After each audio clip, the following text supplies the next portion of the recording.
அடுத்த டிப் என்னன்னு பார்த்தீங்கன்னா, நிறைய பேத்துக்கு தேங்காய் சாதம் வந்து ரொம்பவே பிடிக்கும். ஸோ கோகனட் ரைஸ் சாப்பிடும்போது சில பேத்துக்கு கொலஸ்ட்ரால் வந்து அதிகமாக இருக்கிறதுனால வீட்டில் அவாய்ட் பண்ணுவாங்க. உங்களுக்கு இந்த மாதிரி கீ ரைஸ் இல்லைன்னா கோகனட் ரைஸ் சாப்பிடணும் அப்படின்னு தோணுச்சுன்னா, நீங்கள் கோகனட் ரைஸ் என்ன ரெசிபி பண்ணுவீங்களோ அதே மாதிரி பண்ணிவிட்டு தேங்காய் பாலுக்கு பதிலாக நீங்கள் பசும்பால் சேர்த்து மிக்ஸ் பண்ணிவிட்டு நீங்கள் ரெடி பண்ணும்போது, நீங்கள் தேங்காய் சாதம் எவ்வளோ டேஸ்ட் இருக்குமோ அந்த அளவு சேம் டேஸ்ட் கிடைக்கும்.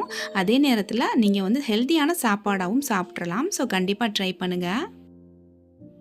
அடுத்ததா டிப் என்னன்னா, நம்மளுடைய சப்பாத்தி வந்து மீந்து போயிடுச்சு அப்படின்னா, ஒரு மாதிரி ஹார்டாக போயிடும். நெக்ஸ்ட் டே வந்து அதே சப்பாத்தியை நம்ம சூடுபடுத்தும்போது அதிகமான அளவு எண்ணெய் சேர்த்து தான் சூடுபடுத்துவோம்.